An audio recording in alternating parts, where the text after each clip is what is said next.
Alors les gens se posent la question de savoir comment on peut arriver à changer, faire évoluer notre pays, déjà notre pays, parce que bon, parce que la problématique elle est transposable dans le monde entier, hein. Mais déjà commençons par le commencement, c'est-à-dire voilà, déjà de notre propre entourage. Bah déjà c'est en toi que ça se passe, c'est en nous, en chacun, en moi. C'est en moi que je décide de m'en présenter moi-même et d'arrêter de déléguer ma représentation dans un contrat social qui mène nulle part. Voilà, déjà. Et à partir de là, eh bien, il y a des gens comme toi et moi qui vont surgir à droite et à gauche, peut-être des fois localement. Ben, c'est voilà, réunissons-nous, discutons. Et si un jour on doit sortir pour dire attends, là vous faites n'importe quoi, nous on a repris notre pouvoir personnel, notre représentation. On va aller montrer ça sur la place publique. Eh ben, on sera des milliers, voire des millions à le faire. Et voilà, il vaut mieux qu'on soit des millions à le faire parce que regarde, la dernière fois on était 500, mais déjà avec 500, ils commençaient à se poser des questions. Alors imagine avec des millions, hein, si tu me regardes. Ouais, Toi qui me 1 million de regardes. personnes qui sont au courant, qui sont des êtres humains et pas des animaux de laboratoire ou des bestiaux qu'on envoie à l'abattoir ou de qui on peut décider de comment tu chies, comment tu dors. Parce qu'au final, il y a quand même des défilés chaque le 1er mai avec les syndicats de revendication de on est du bétail, mais on n'est pas du bétail ordinaire. Faudrait qu'on soit du bétail qui prenne un peu plus de repos à un certain temps. Oui, on est du bétail qui travaillons pas pareil que les autres animaux du pays d'à côté ou de la lande de l'autre côté. Oui, Mais on nous met en est-ce qu'on compétition. pourrait pas négocier une laisse qui soit un peu plus longue? Bah oui. Mais oui, puis c'est toujours mettre en compétition les uns avec les autres. C'est-à-dire que normalement, nous sommes égaux. Alors bien sûr, l'équité, c'est mieux que l'égalité. Effectivement, quand tu as en face de toi une personne qui est dans une chaise roulante, ah bah, techniquement parlant, elle est plus égale à toi. Forcément, puisqu'elle peut pas marcher, elle peut pas faire ce qu'elle veut, comme toi, tu peux le faire. Bon, bah, évidemment, donc il faut être dans l'équité, mais en même temps, il faut arrêter d'être dans la compétition. La compétition, on laisse ça au sport. Les gens, ils ont envie voilà, de courir plus vite les uns que les autres. Bah, écoutez, courez les uns à côté des autres. Ça vous regarde.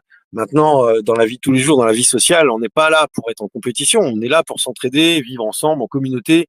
On a besoin de tout le monde. On a besoin du couvreur, on a besoin de celui qui fait notre jardin, on a besoin, nous, d'avoir une activité parce qu'on a des savoirs, parce qu'on a des compétences qu'on a acquis. Des fois, on peut changer ça au travers d'une vie. Moi, j'ai fait plein de métiers. J'ai été directeur de magasin, j'étais dans le commerce, j'ai fait une école de commerce. Avant ça, j'étais dans la technique, j'étais responsable SAV, voilà, dans plusieurs domaines d'activité. Et aujourd'hui, bah, je suis retourné dans le technique et plutôt dans le contrôle légal de la métrologie. Mais peu importe après nos chemins de vie, on voit très bien que de toute façon les salaires sont pas assez importants dans ce système parce que c'est la devise qui contrôle l'humanité. Et oui, la devise, c'est-à-dire que le haut de la pyramide devise avec les populations qui sont en dessous. Eh bien évidemment, il y en a qui sont mieux payés que d'autres pour garder le troupeau de manière intermédiaire. Et tout en bas, nous, on crève la bouche ouverte parce que on a tout juste assez on va dire, de devises pour pouvoir. On peut même plus, comme autrefois, nos parents, par exemple, ils mettaient de l'argent de côté, ils arrivaient à créer leur activité, etc. Ils étaient indépendants. Maintenant, c'est fini ça. Ils en veulent plus de ça. Donc, on va se faire étouffer. D'ailleurs, on voit, hein, regarde, 1 000 milliards de dettes en 7 ans, dette publique. Mais une dette publique qui est créée sur une monnaie qui n'existe même pas. C'est de la monnaie scripturale basée sur rien. Elle est même plus indexée sur l'or. Ah oui, fin des accords de Bretton Woods, la loi du 3 janvier 1973, d'ailleurs année de ma naissance, hein, où ils ont arrêté en fait de battre monnaie en France, hein, et ils ont commencé à s'endetter, c'est-à-dire à emprunter pour le public, hein, sur les marchés privés. Et d'ailleurs, si on veut savoir les créanciers, connaître les créanciers de la dette française, eh bien Bercy nous les donne pas. Donc voilà. Donc Bah, on a fait le tour de la question déjà.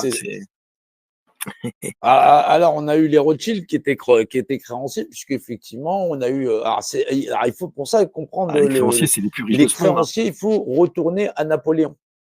Mm. Ouais, ouais, bah ouais. Donc, Ah les oui, familles qui Napoléon. Mais contrôlaient, voilà. Napoléon, Bonaparte, qui avait emprunté pour ses guerres, il avait emprunté avec des banques suisses. Et ça a été divulgué par comment il s'appelait ce gars là? Ah, il a fait je sais pas combien de vidéos, là. Ah putain, son nom il m'échappe. Il avait expliqué en fait qui était Bonaparte, hein, qui avait trahi en fait ses frères corses parce qu'il était corse d'origine lui, hein. Oui, il était corse, on croit. Il était corse et en fait c'était un indépendantiste qui avait trahi tous ses amis indépendantistes parce que je crois que la Corse avait été vendue par elle était italienne, elle a été vendue à la France, c'est ça? Il y a une histoire de C'est transaction. exactement. Et en fait, le Bonaparte avait trahi tout le monde. En plus, c'était un tir au flanc qui était nul à la guerre. Et ça avait été. Il y a des ouvrages là-dessus qui sont très précis sur la vie de Napoléon Bonaparte. Et il avait emprunté sur des banques avec des banques suisses qui lui avaient prêté pour faire ses campagnes guerrières et pour conquérir quoi en tant qu'empereur. Alors c'était un bon empereur, j'imagine un bon stratège parce il a quand C'était un même. bon franc-maçon. Ah oui aussi, oui, c'est vrai. Aussi. Le compas et l'équerre, il maîtrisait. Voilà. Prendre la Aussi, mesure des choses. bah oui,